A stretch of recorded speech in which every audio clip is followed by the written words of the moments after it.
যিহেতু মই দৰংৰে হয় আৰু মই ইয়াতে লগ পাইছোঁ মানে পুলক ৰচুন ৰ'ব খুব ভিডিঅ' চাই থাকে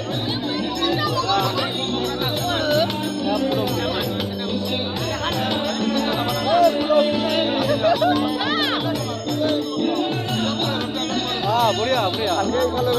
খাই উঠা নাই মইতো নাহে কেমেৰা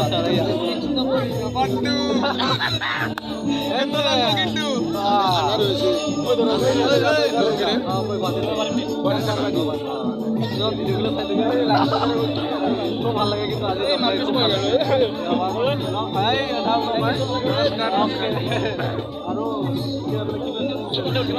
আৰু নতুন এটা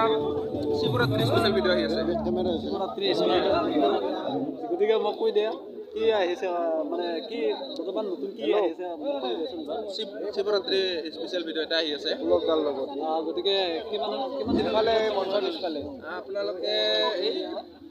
এই 2-3 দিনৰ ভিতৰত মন্দিৰৰ অ'কে তেতিয়াহ'লে আমি আশা ৰাখিছোঁ থেংক ইউ